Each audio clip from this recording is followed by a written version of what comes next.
সংস্কার ব্যতীত নির্বাচনের কোনো সুযোগ নেই।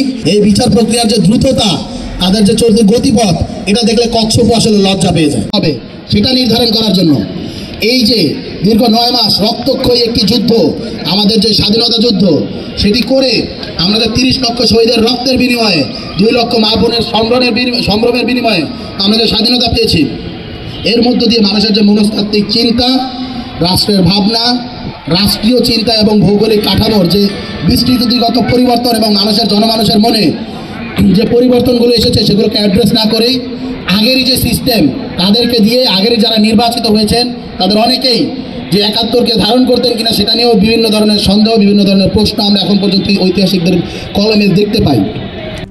RICL TMX, যুগের পর যুগ স্থাপনা থাকে মজবুত।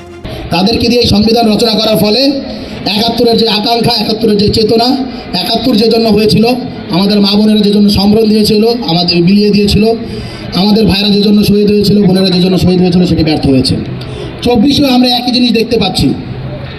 সেই যে পুরনো যে বন্দোবস্ত, পুরনো যে দফা, 24-এর আগের যে দফাগুলো আপনারা দিয়েছেন, সেগুলো যদি বাংলাদেশের সাধারণ জনগণের কাছে পৌঁছাতো, আমরা বিভিন্ন রাজনৈতিক দলের বিভিন্ন ইশতেহার, বিভিন্ন দফা দেখতে পাচ্ছি, সেগুলো যদি জনগণের কাছে পৌঁছাতো, তাহলে আপনাদের ডাকে বাংলাদেশের জনগণ নেমে আসতো। আমাদের ছাত্রদেরকে এই ঐতিহাসিক দায়িত্বটা কাঁধে নিতে হতো না। আমাদের ঐতিহাসিক দায়িত্ব কাঁধে নিতে হয়েছে মানে আপনাদের যে দাবি দেওয়া, আপনাদের যে আকাঙ্ক্ষা, আপনারা যেগুলো ব্যর্থ করেছিলেন, সেগুলো জনগণের কাছে পৌঁছাতে পারেনি, বা জনগণের কাছে পৌঁছালেও সেটি জনগণের হৃদয় স্পর্শ করতে পারেনি। তাই আমরা বলতে চাই, যেহেতু নতুন বাংলাদেশ জুলাইয়ের যে গণ অভ্যুত্থান, এর মধ্য দিয়ে হয়েছে, নতুন বাংলাদেশের যেহেতু যেই রূপরেখা, সেটি এক দফার ঘোষণায় এই শহীদ মিনার থেকে গিয়েছে, এবং শহীদ এবং আহতদের রক্তের বিনিময়ে যেহেতু এই নতুন গভর্নমেন্ট রচিত হয়েছে, যারা তখন মাজলুম ছিল, তারা এখন যেহেতু হলো গিয়ে ক্ষমতার দোরগোড়ায় চলে এসেছে, তাদেরকে বলবো, শহীদের রক্তের সাথে এই অমর্যাদাটা আপনারা করবেন না। আমরা 71-এ 90-তে যে ঐতিহাসিক ভুলগুলো করেছি, সেই ভুলগুলো করবেন না। সংস্কার প্রক্রিয়া ফিরে আসুন। সংস্কার নিয়ে আসলে নেগোসিয়েশন থাকবে, বিভিন্ন দলের বিভিন্ন প্রস্তাবনায় থাকবে, এবং রাজনৈতিক দলগুলোকে আমরা বলতে চাই, আপনারা ছাড় দেওয়ার মানসিকতা তৈরি করুন। আপনারা যা বলছেন তাই সঠিক, এবং বাকিরা যা বলছে তা ভুল। এই জায়গা থেকে সরে আসুন। সকলের কালেকটিভ যে স্বার্থ যেখানে রচিত হবে, সেইখানের ভিতরে আপনারা ফিরে যান। এবং আমরা বলতে চাই, সংস্কার ব্যতীত নির্বাচনের কোনো সুযোগ নেই।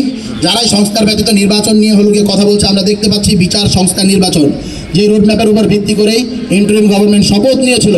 বড় আফসোসের সাথে বলতে হয়, এই যে বিচার প্রক্রিয়া চলমান রয়েছে, প্রথম যে কাজটি তাদের ছিল, এই বিচার প্রক্রিয়ার যে দ্রুততা, তাদের যে চলতি গতিপথ, এটা দেখলে কচ্ছপও আসলে লজ্জা পেয়ে যায়।